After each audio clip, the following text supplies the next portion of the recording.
Okay. तो आत्मवंदन दोस्तों, सभी का स्वागत है आज के सुंदर स्वाध्याय में। और जीवात्मा जगत के नियम पुस्तक जो हम बहुत दिनों से कर रहे हैं और आगे भी करेंगे।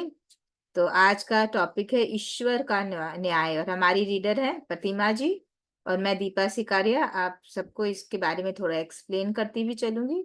तो यस, प्रतिमा जी आज हमारे साथ है। यस प्रतिमा जी, रीड करें। यस।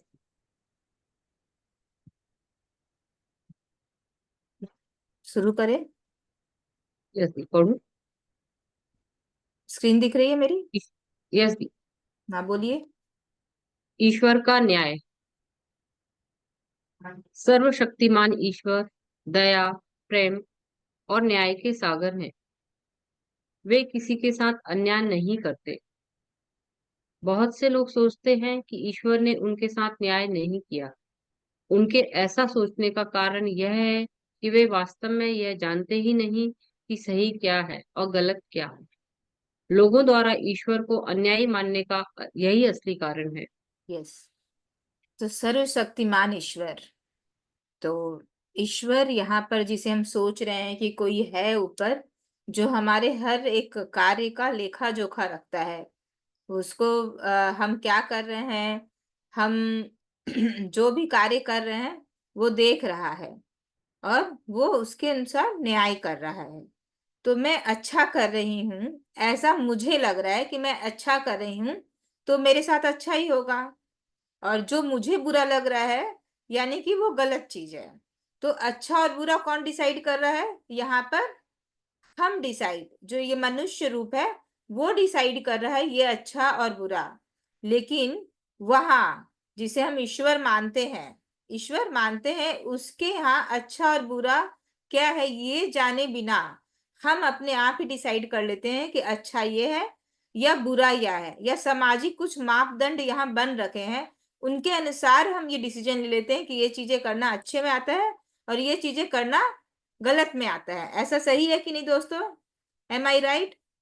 हम कुछ सामाजिक मापदंड है, रूल्स रेगुलेशन है, उनके अनुसार मान लेते हैं कि ये करना अच्छे में आता है और ये करना बुरे में आता है, ये भी ना जाने कि असल में अच्छा क्या है और बुरा क्या है, उससे हम अवगत नहीं है। लेकिन हम जो बस देख रहे हैं प्रत्यक्ष रूप में, बस उसी को अच्छा या बुरे के तराजू पे तौल कर और उसी में अपने आप को भी तौल रहे हैं। राइट? अपने आप को भी तो तौल रहे हैं ना हम लोग। दूसरों को तो जज कर ही रहे हैं, खुद को भी जज करते रहते हैं। अच्छा ये मैंने किया है अच्छा कार्य, ओ तो मैं अच्छी आत्मा हूँ। ओ ये तो बुरा हो गया यानी मैं बुरी आत्मा हूँ। अच्छा उस इंसान ने ये ऐसे कर रहा है, वो जज कर रहा है, किसी को क्रिटिसाइज, वो बुरी आत्मा है लगता। अच्छा वो शायद ये अच्छा कर रहा है यानी वो अच्छी आत्मा है। तो ये हम डिसाइड करने वाले बिल्कुल नहीं है कि हम अच्छी आत्मा है बुरी आत्मा है, हम अच्छा कर रहे हैं या बुरा कर रहे हैं। कौन डिसाइड करता है? कहाँ के नियमों से डिसाइड होता है? तो उच्चतर जगत के नियमों से ये डिसाइड होता है कि क्या अच्छा है और क्या बुरा है। एक बहुत सुंदर स्टोरी आ रही है, वो पूरी स्टोरी हम एक बार में पढ़ेंगे, उसके बाद हम एक्सप्लेन करेंगे। यस प्रतिमा जी। उदाहरण के लिए हम आपको एक आत्मा के बारे में बताते हैं जिसे हम सुरेश नाम देंगे। सुरेश धरती पर बहुत ही लोकप्रिय और विख्यात था। उसने विभिन्न दान पुण्य के कार्यों में हजारों रुपए का चंदा दिया था। उसने कई लोगों को रोजगार दिए और जरूरतमंदों को भोजन, कपड़े और घर दिए। अपने इन कार्यों की वजह से वह निश्चिंत था कि उसे उच्चतम लोक जरूर हासिल होगा। जब पृथ्वी पर उसकी मृत्यु हुई तो उसके लिए भव्य समारोह के साथ उसकी अंत्येष्टि की गई। लोग कहते रहे कि वह बहुत बड़ी पुण्यात्मा था।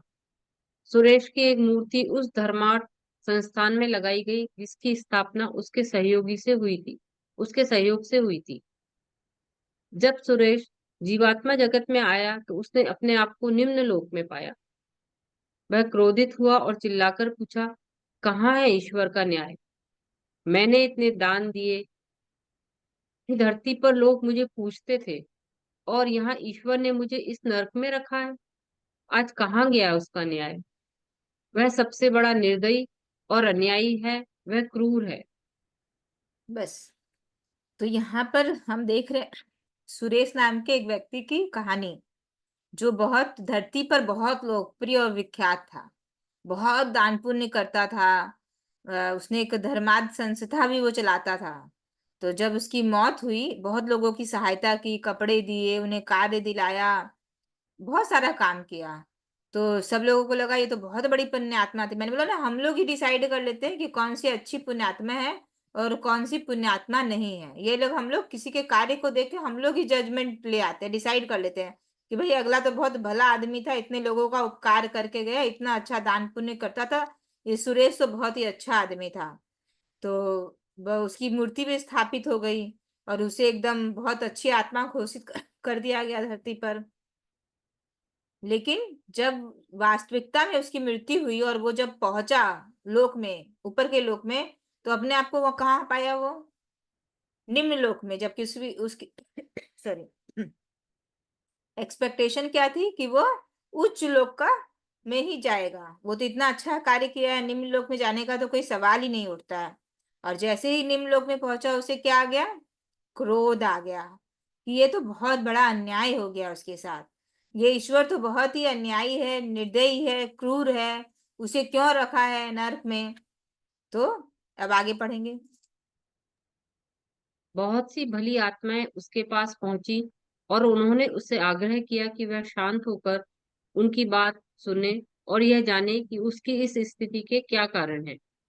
उन्होंने उससे कहा कि वह खुद से सवाल करे कि वह दान पुण्य क्यों किया करता था, इसके पीछे उसका क्या उद्देश्य था। सुरेश ने कहा, मैंने वह सब इसलिए किया ताकि मैं स्वर्ग में जा सकूं, लेकिन देखिए मैं कहाँ हूँ।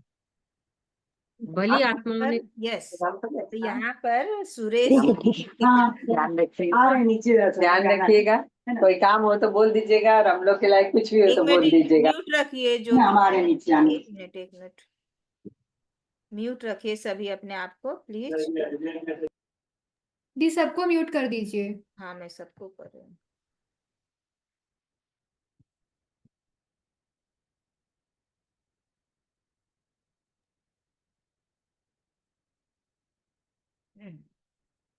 यस, प्रतिमा जी, सिर्फ आपको अनम्यूट करने का ऑप्शन दे रही हूँ। यस,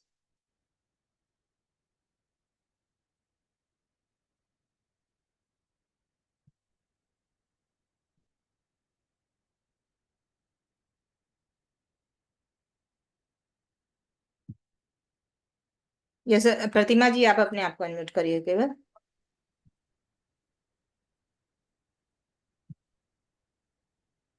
भली आत्माओं ने उसे समझाया, तुमने जो कुछ भी किया वह निस्वार्थ होकर नहीं किया। क्या यह सच नहीं है कि सब कुछ तुमने अपने लिए स्वर्ग में स्थान पाने के लिए किया? सुरेश ने यस, जवाब दिया, हाँ पढ़िए।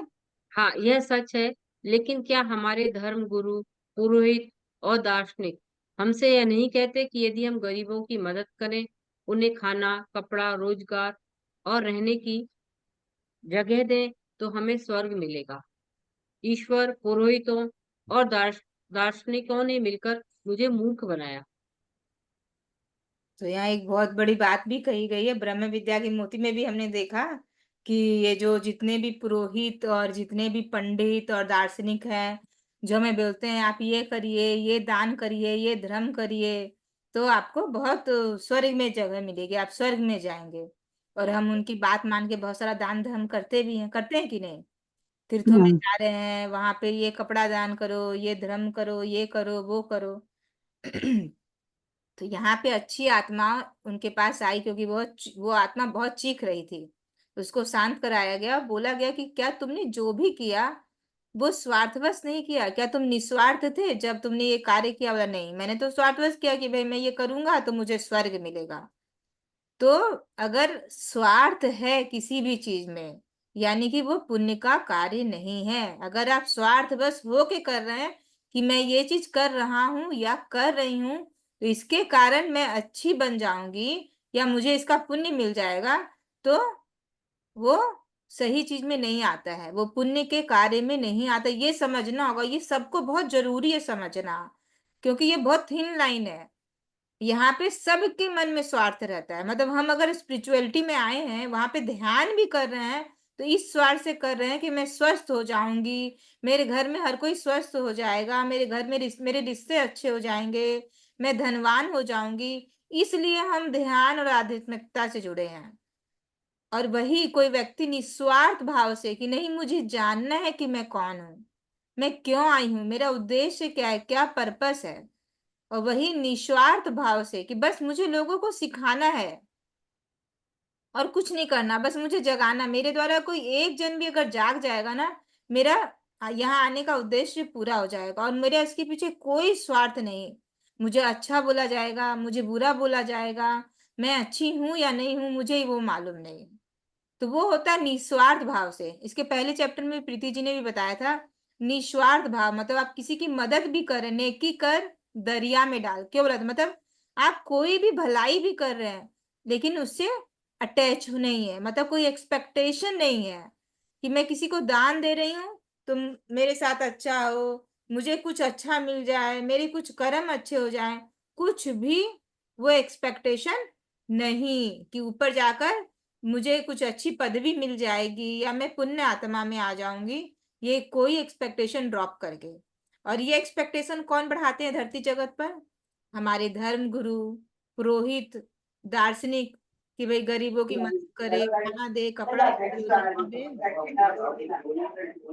ये अनम्यूट कैसे हो जा रहा है? पुष्पा जी को म्यूट करो दीपा। कर चुकी हूँ, बस म्यूट कर लो।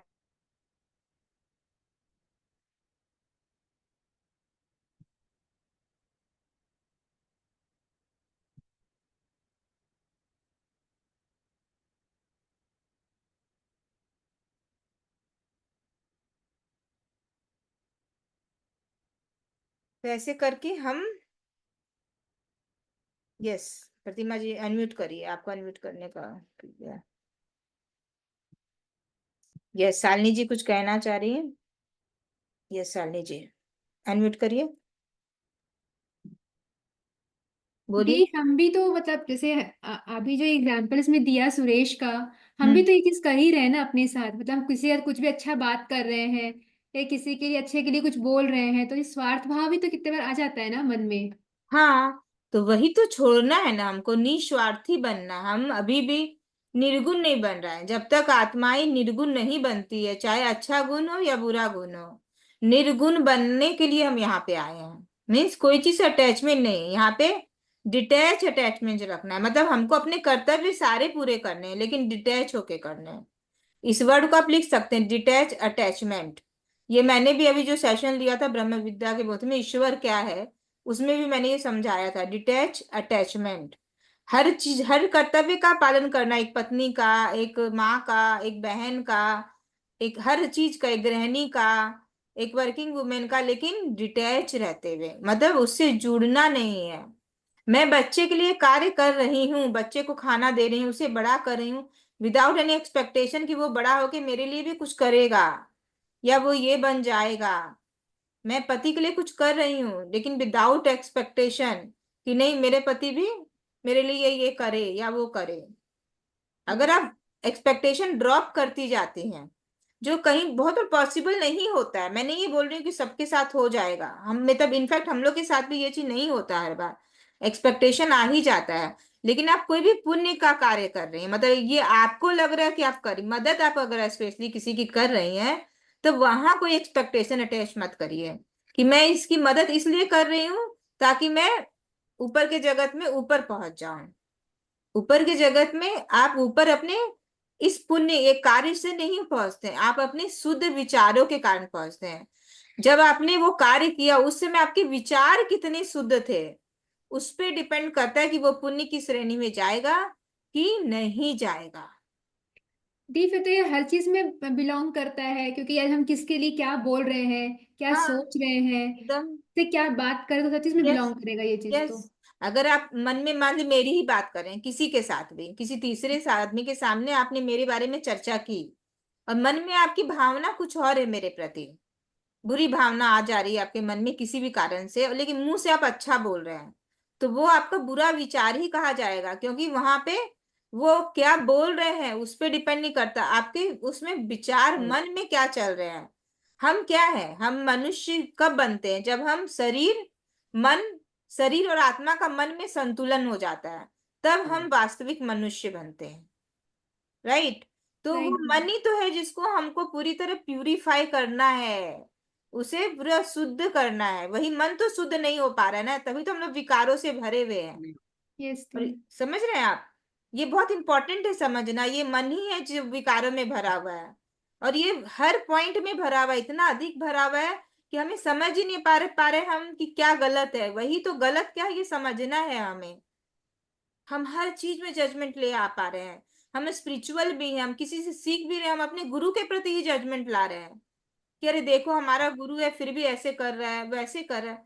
अरे आपको काम था उस गुरु से कुछ सीखना, आपने सीख लिया, बस उसके लिए कृतज्ञता। फिर वो उसकी व्यक्तिगत जीवन है, उसके व्यक्तिगत जीवन में वो कुछ भी कर रहा है, कुछ नहीं कर रहा है, ये उसकी चॉइस है। इसमें आप जज करने वाले कौन है? ये और दी उसका कह लोग, डिसीजन है। और कह लोग अच्छा ना बहुत मतलब मुंह से कड़वा बोलते हैं, लेकिन उनके मन में ये सब चीजें नहीं होती हैं। हाँ, तो वो तो सही है। बहुत बाहर कोई लोग बहुत कड़वा बोल रहे हैं, बहुत हम्म। कोई ऐसे महात्मा लोग भी होते हैं जो मुंह से कड़वा बोलते हैं लेकिन अंदर से वो आपका बहुत अच्छा चाहते हैं, तो वो कोई पाप नहीं कर रहे। ओके। मन देखना चाहिए। आज बच्चा बच्चा रो रहा है, चिल्ला रहा है, लेकिन उसका मन बहुत शुद्ध होता है। वो चिल्ला के बच्चा कुछ गलत भी बोल दे रहा है, क्योंकि बोलते हैं ना बच्चे की 100 गलती भी माफ। क्यों माफ? क्योंकि उसका मन अशुद्ध नहीं है, मन में प्योरिटी है। जो आदमी उसको मारा है वो उसी को जाके गाल में किस करके आ जाएगा। क्यों? क्योंकि उसके लिए कोई छोटा बड़ा या ये नहीं है। वो एक एक जिस बोलते हैं ना चमार, जिसको बोलते हैं डोम, वो वो भी अगर उसको प्यार करेगा तो वो उससे भी जाके हक कर लेगा। उसको नहीं पता कि ये जाति के कारण हमको इसको टच नहीं करना, ये अनटचेबल है। वो हम लोग बड़े होके समझ लेते हैं और हम लोग ऐसा भेदभाव करते हैं।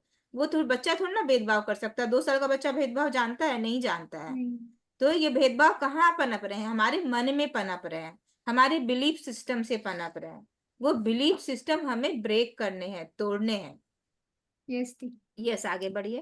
थैंक यू दी। भी ऊपर कर दीजिए स्क्रीन। यस। उन्होंने उन्होंने सुरेश को समझाया कि सर्वशक्तिमान ईश्वर ने उसके साथ धोखा नहीं किया है, बल्कि धोखा तो खुद उसने ही अपने साथ किया है, क्योंकि उसने जो भी पुण्य के काम किए उनमें प्रेम और उदारता नहीं थी। उसके कर्म सत्कर्म नहीं थे और न ही निस्वार्थ। उसने वे सब अपने ही स्वार्थपूर्ण उद्देश्य, पाप करने के बाद ईश्वर को रिश्वत देकर स्वर्ग में जाने के उद्देश्य से किए। उसका मतलब केवल अपने पापों को छिपाना था। कितनी सुंदर बात कही गई है। यस। मतलब पहले रिश्वत ले लो, सारे पाप कर लो, उसके बाद भगवान को लाख रुपए चढ़ा के आ गए कि भाई हम तो 1 करोड़ का रिश्वत लिए, 1 लाख भगवान को चढ़ा दिए, तो हमारा तो सारा रिश्वत लिया हुआ ईश्वर ने माफ कर दिया, क्योंकि हमने तो चढ़ावा चढ़ा दिया भाई। हमने सवा मनी कर दी हनुमान जी की, हमने रिश्वत लिया है। मेरे कारण किसी को भी कष्ट पहुंचे क्या ही फर्क पड़ता है? हमने तो भाई भगवान को भी रिश्वत दे दिया है। अब हमारा तो टिकट एकदम कंफर्म है स्वर्ग का, बुक करके आ गए हैं हम। तो ऐसा तो होता नहीं है। होता है क्या? होगा? नहीं, नहीं है। वही होता ना दी, हम किसी को कुछ भी बोले और फिर सॉरी बोल दे बस। हम्म। बोल कुछ भी रहे तो हम्म। उस तरह तो से। कर्म सत्कर्म नहीं है, नहीं निस्वार्थ, निस्वार्थ नहीं है। उसने वे सब अपने ही स्वार्थपूर्ण उद्देश्य से पाप करने के बाद ईश्वर को रिश्वत देकर स्वर्ग में जाने के उद्देश्य से किए। यहाँ पे कार्य भी उसका सही नहीं है और उद्देश्य भी उसका क्या है कि भाई हम ईश्वर को रिश्वत दे और चले जाएं स्वर्ग में। इसका मतलब वो क्या करना चाहता है? अपने पापों को छुपाना, हाइड करना चाहता है। वो ईश्वर के साथ हाइड और सीक का गेम खेल रहा है। यहाँ जैसे बच्चे, जो छोटे बच्चे होते हैं, उनके एग्जाम्पल से समझिए। वो आंख बंद करते ही वो सोचते हैं अब उनको कोई नहीं देख पा रहा है। वो आपको बोलेंगे, आपके सामने खड़े हो जाएंगे पर्दे के आगे और बोलेंगे आंख बंद करके मम्मा मुझे ढूंढो, या किसी को भी बोलेंगे ढूंढो। उसको लगता है कि कोई मुझको नहीं देख पा रहा है, जबकि सिर्फ उसने आंखें ही बंद की है, क्योंकि उसको अभी इतना ज्ञान नहीं है। मतलब उसको ये संसारिक ज्ञान नहीं है। और हम भी उसको बहलाने के लिए बोलते हैं कि हाँ हम मुझे मिल नहीं रहा, मिल नहीं रहा, फिर उसको धप्पा बोलते हैं। तो उसको लगता है सच में मैं यहाँ पे लुका छुपी का खेल खेल रहा हूँ। लेकिन क्या वो वास्तविक होता है? आंख बंद करने से क्या वो छुप जाता है? हमें नहीं दिखता है। उसे तो पर्दे के पीछे छुपना पड़ेगा ना। तो यहाँ पर वही लुका छिपी का खेल सुरेश ईश्वर के साथ खेल रहा है। उसे लग रहा है कि मैं रिश्वत दे दे रहा हूं, मैं अपने पापों को छुपा ले रहा हूं, तो मेरे सारे पाप माफ हो जा रहे हैं। यस। इस पर सुरेश ने क्रोधित होकर कहा, यह गलत है। मेरे साथ भारी अन्याय हुआ है। मुझे स्वर्ग में होना चाहिए। मैं स्वर्ग के लायक हूँ, क्योंकि मैंने अपने पाप धोने और स्वर्ग का आनंद लेने के लिए ही कई सारे अच्छे काम किए। इसके बदले ईश्वर ने मेरे साथ धोखा किया और मुझे यहाँ नर्क में रखा है। मतलब वो ऐ- स्वीकार भाव नहीं है उसके साथ। मतलब कितना भी उसको एक्सप्लेन भी कहा जा रहा है कि तुमने सब चीज स्वार्थ बस होके किया है, तो बोला नहीं, फिर भी मेरे साथ धोखा हुआ है। मैंने फिर क्यों इतना अच्छा काम किया, मैंने क्यों इतना अच्छा काम किया, मेरे साथ तो ईश्वर ने धोखा कर लिया। यस, आगे बढ़िए। ऐसे निम्न लोक में आकर उसे इतना धक्का लगा कि वह ठीक से सोच भी नहीं पा रहा था। उसने पुरोहितों, धर्म गुरुओं और ईश्वर को बुरा भला बुरा कहा, लेकिन उसने यह नहीं जाना कि जो पाप उसने किए उसे हजारों का दान देकर स्वार्थपूर्ण उद्देश्य द्वारा नहीं धोया जा सकता। तो कोई भी दान पुण्य कर कर आप अपने स्वार्थ पूर्वक जो भी आपने दान दिए हैं, ये पाप किए हैं, वो नहीं धोए जा सकते हैं। तो आगे पढ़ेंगे, आगे कैसे अब इसको आप सुधारा जा कितने सकता है। दान करते हैं, इससे कोई फर्क नहीं पड़ता। अपने पापों का फल आपको भोगना ही पड़ता है। यदि आप अपने किए पर सच्चे मन से पश्चाताप नहीं करते और चाहे जैसे भी हो, जिसका आपने नुकसान किया है उसकी भरपाई नहीं करते, तो अपने पापों को आप धो नहीं सकते। तो इस तरह आप देखते हैं कि बहुत से लोगों की यह धारणा होती है कि वे इसलिए स्वर्ग प्राप्त कर सकते हैं क्योंकि उन्होंने हजारों का दान किया है। यदि आप ऐसे स्वार्थपूर्ण उद्देश्य लेकर अच्छे काम करते हैं तो स्वर्ग में जाना तो दूर, आप स्वर्ग के दरवाजे तक भी नहीं पहुंच सकते। आपको यह सच अपने मन में स्वीकार कर लेना चाहिए। यस। तो आप कितना भी दान करें, इससे कोई फर्क नहीं पड़ता। आप धन्ना सेठ हैं, आप अंबानी हैं, और आप काफी दान दे रहे हैं, आपके पापों का फल आपको भुगतना ही पड़ेगा। जब तक, और कब तक भुगतते रहेंगे, जब तक आपके मन में सच्चे मन से आप पश्चाताप नहीं करते हैं। सबसे पहले तो आपको क्या करना होगा, अपने पापों की स्वीकृति करनी होगी। यहाँ सुरेश क्या कर रहा है, उसको तो अपने पाप की स्वीकृति है नहीं। मैंने पाप किया, उससे कोई फर्क नहीं पड़ता, मैंने दान भी तो कर दिया, तो ये तो कोई इसी प्रकार का पश्चाताप पछतावा नहीं है। मतलब उसे पहले तो अपने पाप किया है, इसी की स्वीकृति नहीं है। तो जिसका आपने नुकसान किया उसकी भरपाई नहीं करते हैं, तो अपने पापों को आप धो नहीं सकते। तो उसकी भरपाई आप कैसे कर सकते हैं, जिसका आपने नुकसान किया है, जिसको दुख तकलीफ पहुंचाई है, सिर्फ और सिर्फ सच्चे मन से क्षमा मांग कर ही आप उसकी भरपाई कर सकते हैं। आप अपने लिए ये चैलेंज लेकर कि मैं इस चीज को सीखूंगा कि मुझे निस्वार्थ कैसे बनना है, मेरे मन से ये भावना, ये विकार कैसे दूर करना है, उसके लिए क्या तो आप कोई चैलेंज एक्सेप्ट करके आएंगे किसी जीवन में, या फिर वो पूरा पश्चाताप, पूरी मन से स्वीकृति लाते हुए कि हाँ, ये मेरे से गलती हुई है, मेरी ये धारणा गलत है, मेरा ये विचार गलत है, और इसके लिए मैं दिल से क्षमा मांगता हूँ।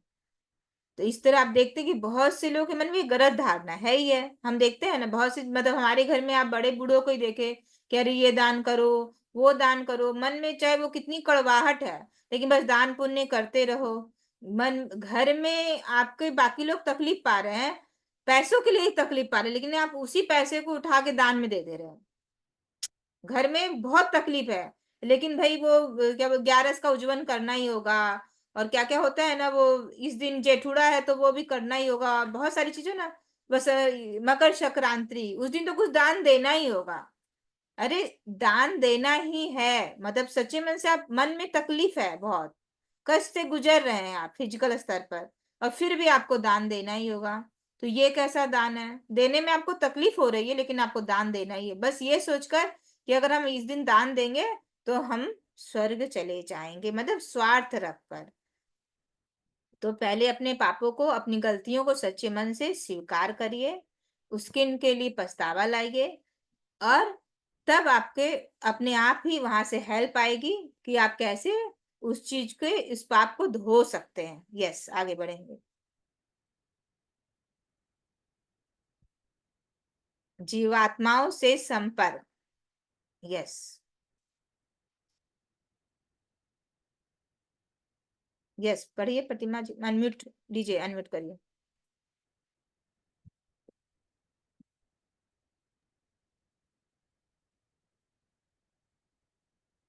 जीवात्माओं से संपर्क। हम यहाँ हैं और आप लोग वहाँ, लेकिन फिर भी हम आपको देख सकते हैं, आपसे बात कर सकते हैं और अपने विचारों का आदान प्रदान कर सकते हैं। हालांकि पृथ्वी पर ज्यादातर लोग यह नहीं जानते और इसी कारण कुछ ही लोग हमसे संपर्क कर सकते हैं। जब पृथ्वी की आत्माएं हमारे साथ संपर्क करने में सफल रहती हैं, तब हमें बड़ी खुशी होती है। मतलब कि ये जो जीवात्माएं हैं जो हमारे से उच्च स्तर में, उच्च लोकों में है, वो हमेशा हमारी सहायता करने में इच्छुक रहती है। हम बोलते हैं ना स्पिरिट गाइड्स, हमारे स्पिरिट गाइड्स होते हैं जो कभी ना कभी धरती पर उन्होंने ऑलरेडी जन्म लिया होता है, और वो हमसे उच्चतर स्तर की आत्माएं हैं जो हमेशा हमारी सहायता करने के लिए इच्छुक हैं। लेकिन हम ही अज्ञानवश इस भुलावे में रहते हैं कि हम उनकी सहायता नहीं ले सकते, और हम जब तक उन्हें सहायता के लिए बुलाएंगे नहीं, वो आएंगे नहीं। तो हमें जब सच्चे मन से हम सहायता के लिए बुलाएंगे कि मैं इस स्थिति में हूँ, आप मेरी सहायता करने आइए, मुझसे ये गलती हुई है, मुझे इसका पछतावा करना है, तो वो आपकी सहायता करने आते हैं। और वो आपके साथ विचारों का आदान प्रदान भी करते, जो इंट्यूशंस आ रहे हैं हमें, बहुत सारी नॉलेज, विजिटम, हमको लगता है ये तो मुझे पहले से पता है, कैसे अचानक से पता हो गया। तो बहुत सारा ऐसा मेरे साथ होता है, अभी रिसेंटली भी हुआ कि बहुत सारा चीज मैंने कहीं पढ़ा, तो ये तो मैं पहले से जानती हूँ, लेकिन मैंने पहले कभी भी नहीं पढ़ा या मैंने कोई क्लास नहीं की, लेकिन कैसे मुझे वो चीज आती है? तो क्या तो मैंने किसी जन्म में सीखा है? क्या वो मेरे को वो इंट्यूशंस या विचार कहीं से भेजे जा रहे हैं, उन पुण्य आत्माओं द्वारा भेजे जा रहे हैं कि तुम्हें इस ज्ञान की भी जरूरत है, तुम ये चीज भी जानो। तो ये चीजें मेरे पास आ रही है, क्यों मेरे अंदर अचानक से कुछ मतलब पूरा फ्लैश होता है, मुझे कुछ ज्ञात होने लग जाता है। तो ये होता है जब हम उनके संपर्क में आते हैं, हम उस प्योर एनर्जी में जब वाइब्रेट करने लग जाते हैं, और उनको हम संपर्क लिए बुलाते हैं कि मुझे नहीं समझ में आ रहा है अभी क्या करना है इस सिचुएशन में, आप मुझे गाइडेंस दें। तब वो गाइडेंस देते हैं, और ऐसा बिल्कुल संभव है। यस, आगे बढ़िए। पृथ्वी पर बहुत से लोगों का विश्वास है कि जीवात्मा जगत से संपर्क रखने वाले शैतान होते हैं और ऐसा करना मनुष्य के लिए बुरा और खतरनाक है। यह बिल्कुल गलत है। यह सोचना एकदम गलत है। एक जीवात्मा जगत से संपर्क करना बुरा होता है। तो यहाँ पर पृथ्वी जगत में सबको क्या लगता है? जीवात्मा जगत में सिर्फ भूत और प्रेत रहते हैं।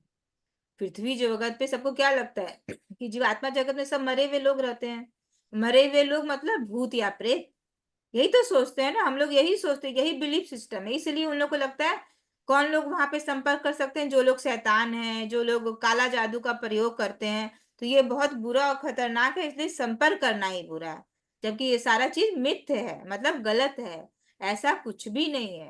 क्योंकि वो अभी लोगों के बारे में नहीं जान पा रहे हैं कि वहां पर उच्च स्तर की आत्माएं भी हैं और निम्न लोक भी है।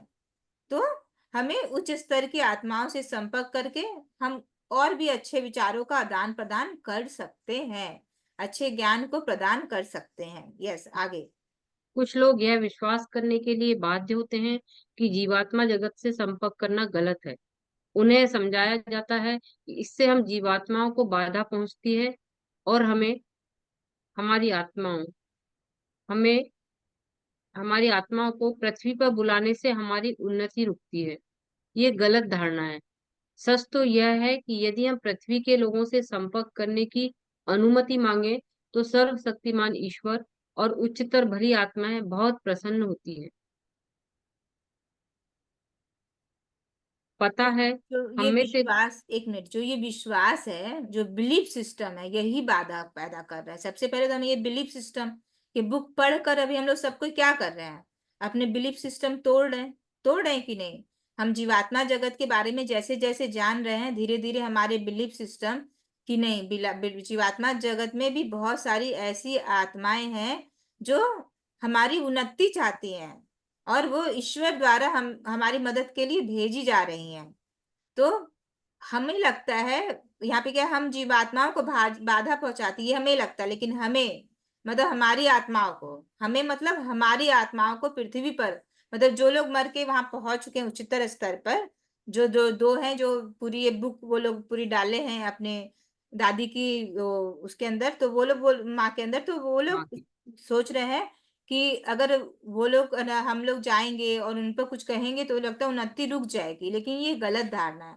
सच तो यह है कि यदि हम पृथ्वी के लोगों से संपर्क करने की अनुमति मांगे तो सर्वशक्तिमान ईश्वर और उच्चतर भली आत्माएं बहुत प्रसन्न होती है। वो उल्टा बहुत प्रसन्न होती है कि अच्छा, कोई की भी मदद करना अच्छी बात है ना। तो अगर निस्वार्थ भाव से कोई भी मदद करना चाह रहे हैं आत्मा के रूप में भी, अगर वो निम्नतर स्तर की आत्माओं को मदद करना चाह रहे हैं अपने से निम्नतर स्तर, तो पृथ्वी पे अगर उनसे निम्नतर स्तर की आत्माएं हैं जिनके अंदर उतनी समझ नहीं है, अगर वो उसकी संपर्क करना चाह रहे हैं, उनकी हेल्प करना चाह रहे हैं, और उसके लिए वो ईश्वर से भी अनुमति मांग रहे हैं, तो वो तो प्रसन्न ही होंगे, बोलेंगे हाँ हाँ जरूर करो।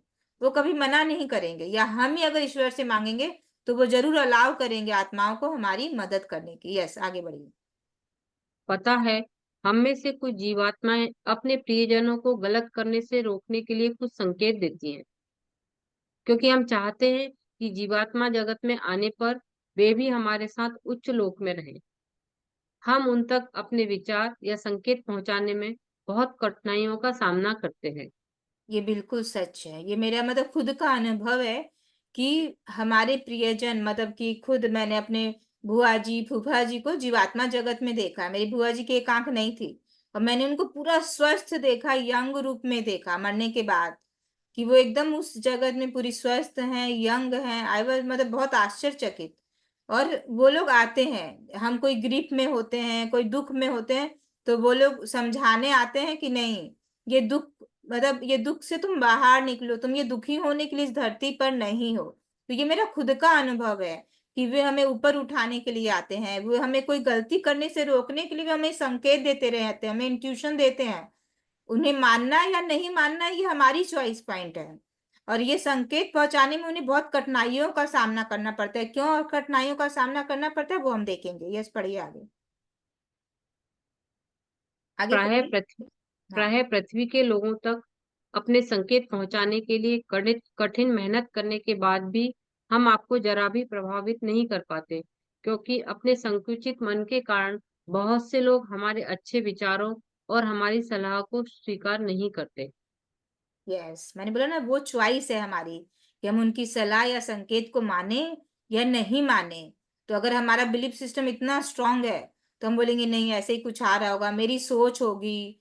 मतलब हम समझ ही नहीं पा रहे ज्ञानवश उनके संकेत को, जान ही नहीं पा रहे कि ऐसी कोई आत्माएं हमें मदद करने के लिए कोई संकेत भेज भी सकती हैं क्या, वो कुछ गाइड भी कर सकती हैं क्या। लेकिन ऐसा होता है, गाइडेंस मिलती है। बहुत सारे ऐसी घटनाएं मैंने सुनी है, वो हम लोग यहाँ पे हर चीज के बारे में नहीं बता सकते। और बहुत फैमिली में भी देखा है कि बहुत स्ट्रांग इंट्यूशन, ये जो घटना हो रही है इसके पीछे भी क्या कारण है, वो लोग बताते हैं कि ये कारण है, ये सॉल्यूशन है। फिर पता करने जाए तो सच में वो कारण निकलता है, लेकिन बहुत सारे लोग उसको इग्नोर कर देते हैं, ये तो मेरे सपने में आया था। तो सपना तो हमेशा सच नहीं होता, झूठ ही होगा। तो उसको छोड़ देते हैं, वो लोग उसको इन्वेस्टिगेट करने नहीं जाते हैं। तो और वो लोग बहुत मेहनत से हमको ये संकेत भेजते हैं। मेहनत मतलब ऊर्जा रूपी मेहनत उन्हें बहुत करनी पड़ती, बहुत ज्यादा ऊर्जा खर्च करनी पड़ती है उन्हें हमारे तक संकेत पहुंचाने के लिए। मतलब वो चाह रहे हैं, वो उच्चतर स्तर में है और उन्हें निम्नतर स्तर में आकर हमको संदेश देने हैं। तो जब वो निम्नतर स्तर में, यानी उनको बाहरी होना होगा, ऊर्जा ज्यादा, मतलब अपनी ऊर्जा को खर्च करना होगा भारी होने के लिए, तो उन्हें बहुत कष्ट होता है उसके लिए। लेकिन फिर भी वो हम तक, वो हम हमारे प्रियजन होते हैं, मतलब हमारी सोल फैमिली के मेंबर होते हैं। तो उसके लिए हम तक वो चाहते हैं कि हम कोई बुरा काम ना करें ताकि हमारी और उन्नति हो। यस। पृथ्वी के लोगों के साथ प्रत्यक्ष संपर्क कर हम बड़ी आसानी से उन्हें बता सकते हैं कि उनके लिए क्या अच्छा है, और उन्हें आध्यात्मिक रूप से नीचे गिरकर निम्नतर लोकों में जाने से बचा सकते हैं। हालांकि हमें आध्यात्मिक परीक्षा के बारे में बताने की अनुमति नहीं है। हम उनकी मदद केवल उन्हें संकेत और सलाह भेजकर कर सकते हैं।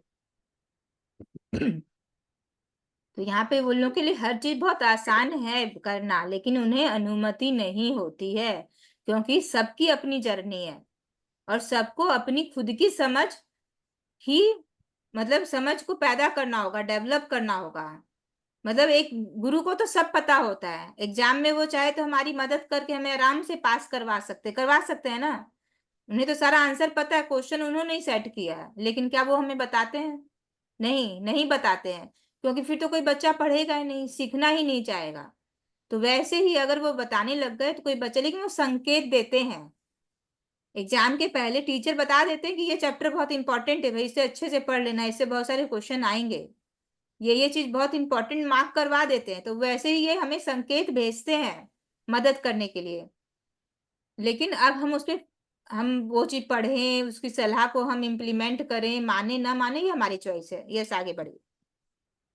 अपने विचारों या संकेतों को पृथ्वी पर भेजने का प्रयास करने की तुलना में पृथ्वी के लोगों के साथ प्रत्यक्ष संपर्क करना हमारे लिए बहुत आसान होता है, क्योंकि हमारे विचार उनकी समझ के बाहर होते हैं।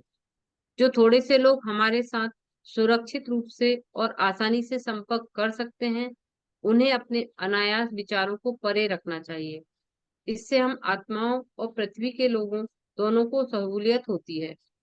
तो यहाँ पे बोल रहे हैं कि प्रत्यक्ष हम जाकर उन्हें सलाह दे, उनकी सहायता करे, वो आसान होता है।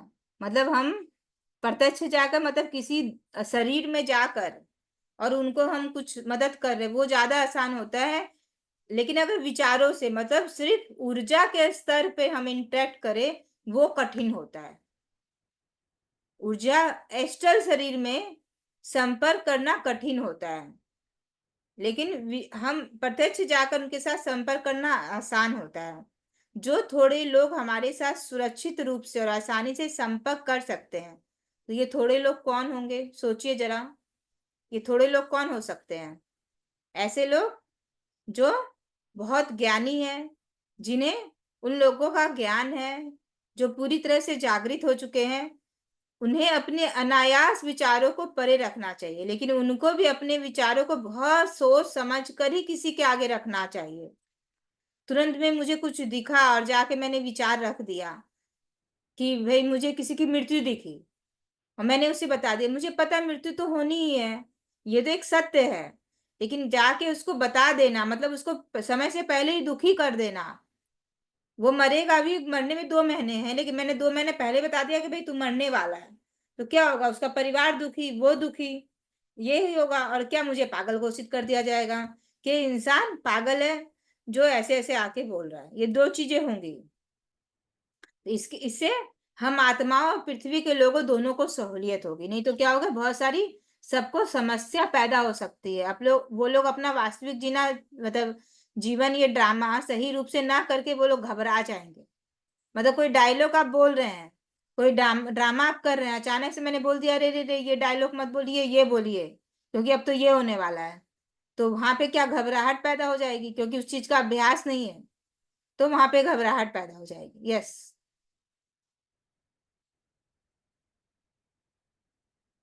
1 मिनट, आपकी आवाज अनम्यूट है आप।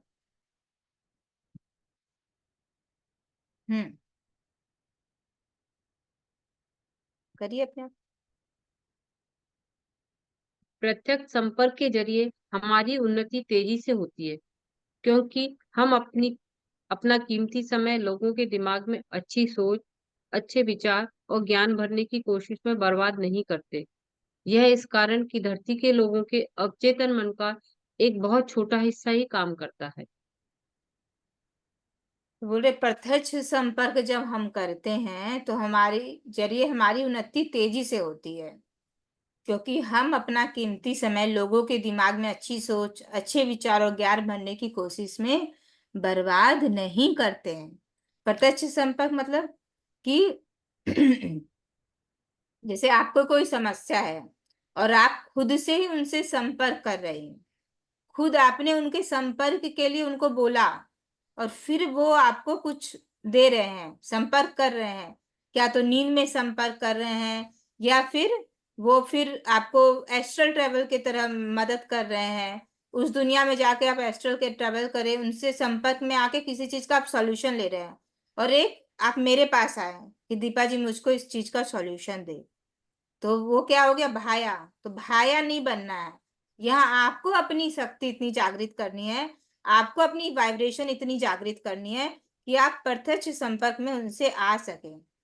और ऐसे क्या होगा, मैंने आपकी सोच नहीं बदली, प्रतिभा जी की या किसी की भी सोच यहाँ पे नहीं बदली, मैंने बस सॉल्यूशन बता दिया, वही हो गया। जैसे पंडित या पुरोहित बताते हैं ये ध्यान कर दो, ये धर्म कर दो, ये चीज का सॉल्यूशन मिल जाएगा, तो ये चीज कर दिया, तो ये क्या हुआ, आपकी बिना सोच बदले और आपके मन में अच्छे विचारों को अच्छे किए बिना आपकी सहायता करना, तो ये एक तरह से समय की बर्बादी है, क्योंकि फिर आप वही चीज आकर्षित कर लेंगे।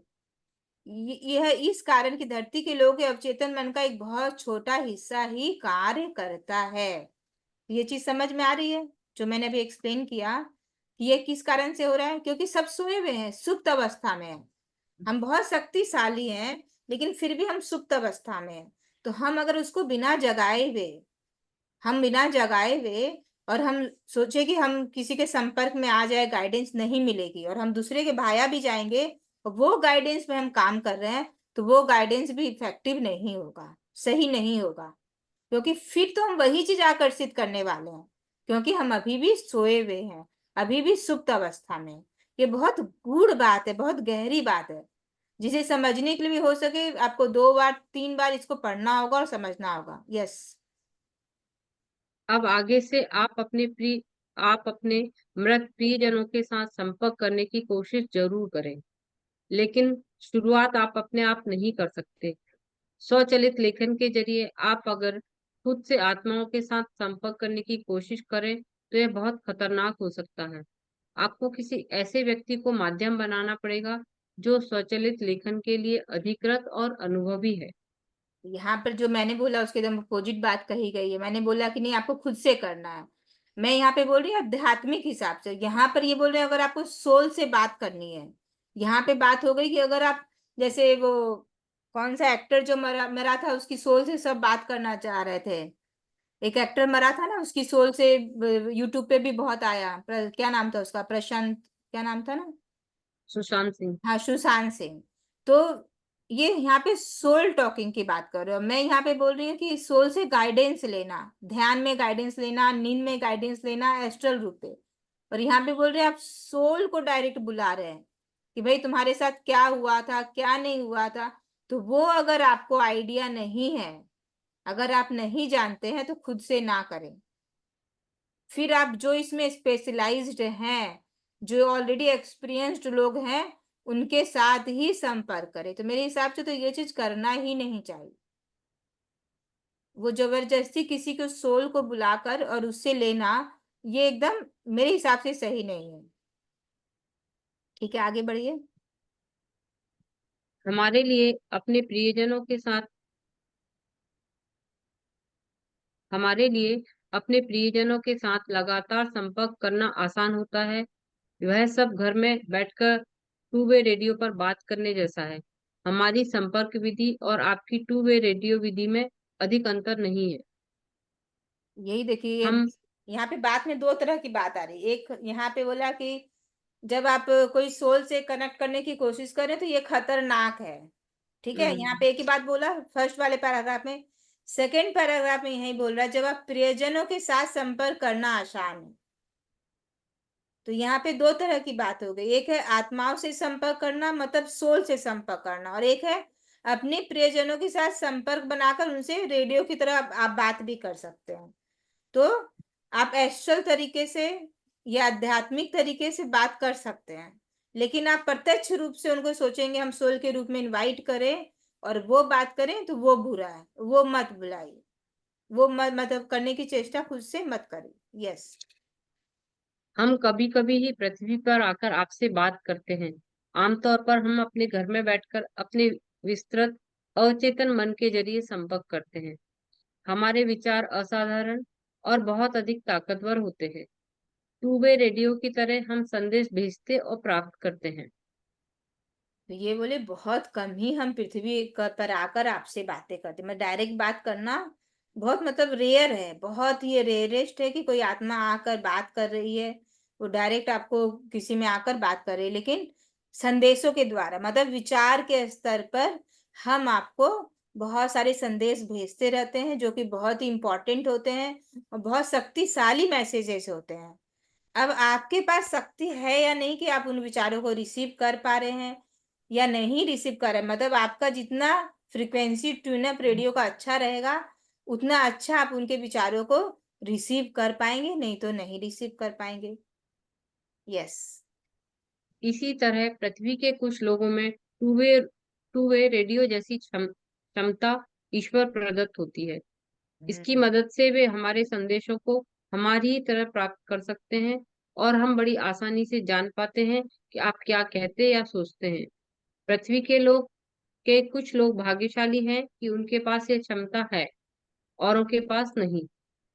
हमेशा याद रखिए कि आपके और हमारे दोनों के लिए अपने अंतर्मन के इस टू वे रेडियो के जरिए संपर्क कायम करना सबसे अच्छा है। उस व्यक्ति की मदद लीजिए जिसे ये वरदान मिला हुआ है और फिर देखिए कि इससे आपके जीवन में कैसा फर्क आता है। बहुत सारे चैनलर, मतलब जो चैनलिंग करते हैं, बहुत सारे लोग चैनलिंग करते हैं, जिन्हें कि बहुत सारे बड़े बड़े मास्टर, कोई कबीर की चैनलिंग कर रहे हैं, कोई आपके बड़े बड़े मास्टर्स की चैनलिंग होती है, कोई अलग अलग प्लेनेट के भी बहुत बहुत विद्वान लोगों की भी चैनलिंग करते हैं। तो ऐसी विलक्षण शक्ति बहुत ही कम लोगों के पास रहती है जो लोग चैनलिंग कर पाते हैं। तो अगर ऐसे बहुत कम, मतलब रेयर, मतलब बहुत सारी जनसंख्या करोड़ों के स्तर पे एक आदमी कोई मिल जाएगा आपको ऐसा, जो कि वहां का संदेश वाहक बन सकता है, वहां के संदेशों को आपको बता सकता है, चैनल कर सकता है कि हाँ वो ये संदेश देना चाह रहे हैं, आपको ये बताना चाह रहे हैं। तो ऐसे लोग बहुत रेयरेस्ट है, क्योंकि इसमें बहुत सारे लोग झूठ भी बहुत बोलते हैं, बहुत सारे लोग बनावटी भी बहुत होते हैं। तो उससे बचना बहुत जरूरी है, वो पहचान करना बहुत जरूरी है कि कौन बनावटी होकर बोल रहे हैं और कौन वास्तविकता में सच में कनेक्शन कर पा रहे हैं। तो ये जज कर पाना भी बहुत मुश्किल है कि कौन लोग इसमें सही है। मतलब आध्यात्मिकता में भी आप बहुत सारे ऐसे लोगों को देखेंगे कि जो झूठ मूठ बोलेंगे कि हाँ मैं ना आत्माओं से संपर्क कर पाती हूँ, उसके संदेश आते हैं, आपकी जो भी समस्या है मुझे बताइए, मैं आपको उनसे संपर्क करके। मैं ये नहीं बता रही कि कोई नहीं कर सकता, इसमें भी लिखा हुआ है कर सकते हैं, लेकिन ऐसे लोगों को फाइंड करना बहुत रेयर है। बहुत कम ऐसे लोग होते हैं, जैसे कि प्रेमनाथ सर जो हैं, उनमें ये शक्ति है, मैं उनसे मिली भी हूँ, उनमें ये शक्ति है कि वो संदेश देते हैं और वो वास्तविक होता है, उनमें चीजें चैनल होती हैं और वो वास्तविक है, वो मेरा प्रत्यक्ष देखा हुआ है। लेकिन हर कोई मास्टर के आई विल नॉट रिकमेंड। तो वो मास्टर भी सही मास्टर है या नहीं है, वो फाइंड आउट करना भी बहुत रेयर है। तो अगर ऐसा मास्टर मिलते हैं तो जरूर उनकी मदद लेनी चाहिए। यस। याद तो आज बहुत हो गया है, टाइम हो गया है दोस्तों। अब मैं सबको अनम्यूट करती हूँ, कोई का सवाल।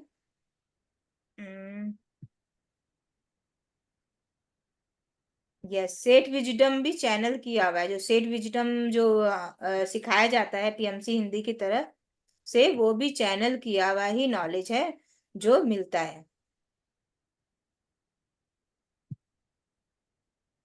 ये सभी सभी अनम्यूट करके किसी को भी कोई अगर है। शेयर स्टॉप कर दी दीदी। एक मिनट मैं इसके कर पीडीएफ को ऑफ कर।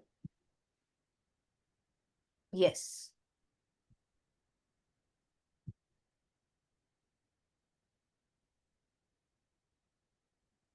यस। तो अब किसी को भी कोई, क्योंकि थोड़ा सा क्लमजी चैप्टर था आज, क्योंकि यहाँ पर आत्माओं से संपर्क कैसे कर सकते हैं, कैसे नहीं कर सकते हैं, करना चाहिए या नहीं करना चाहिए, यहाँ पे बताया जा रहा है कि हम कर सकते हैं। ये संपर्क दो तरह से होता है, क्या तो आप डायरेक्ट संपर्क बुलाकर कर सकते हैं, या फिर विचारों के आदान प्रदान के द्वारा हो सकता है। इसमें भी कुछ लोग हमारी सहायता कर सकते हैं, अब उनकी सहायता लेनी है नहीं लेनी है वो हम पे निर्भर करता है। उनकी सहायता लेनी है या नहीं लेनी है ये हम पर निर्भर करता है। पहले मेरी ही लाइफ में दोस्तों कोई भी समस्या आती थी तो मुझे लगता था ये गुरु सॉल्यूशन दे देगा, उससे पूछना है, इससे पूछना है, ये कुछ बता दे। पहले क्या करते थे, पहले हमारे पेरेंट्स या हमारे जो इन लॉज हैं वो तुरंत कोई समस्या है सबसे पहले टिप्पणी लेकर कहाँ जाते थे, हमारी जन्म कुंडली लेकर पुरोहितों के पास, कि देखिए जन्म कुंडली में क्या है नहीं है, देखिए उसके अनुसार बताइए इसका सॉल्यूशन, पूजा पाठ क्या करवाया जाए। तो जो उनको ज्ञान था, मैं गलत नहीं थे वो या गलत नहीं है आज भी वो, जो उनको ज्ञान था वो हमारा अच्छा करने के लिए, अपना अच्छा करने के लिए उस समझ के अनुसार वो जाते थे हेल्प लेने के लिए। ठीक है, ये बिना जाने कि सामने वाला कितना हेल्पफुल हो सकता है या नहीं हो सकता है। अब हम आध्यात्मिकता में आ गए हैं और हम वही समझ लेने के लिए, वही सॉल्यूशन लेने के लिए किसके पास जा रहे हैं,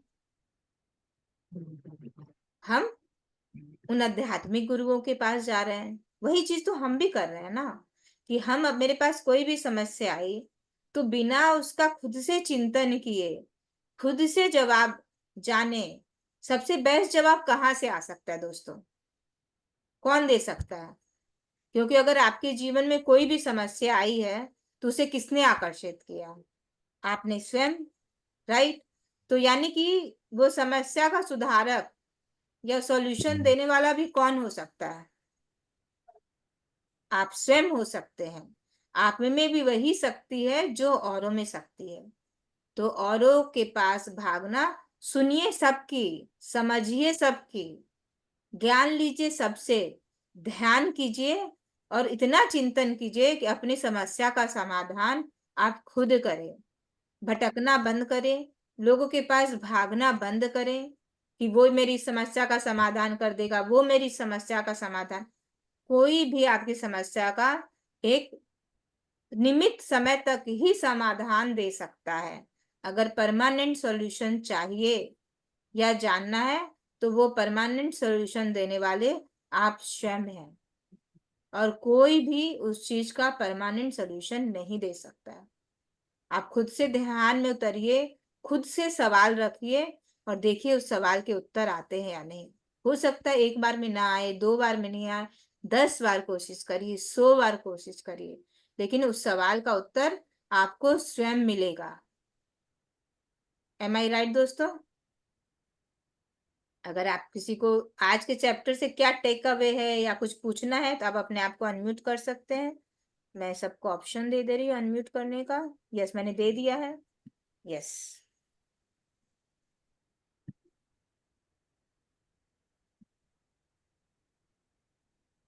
निस्वार्थ सेवा करना है, सबसे पहला तो यही सीखना है।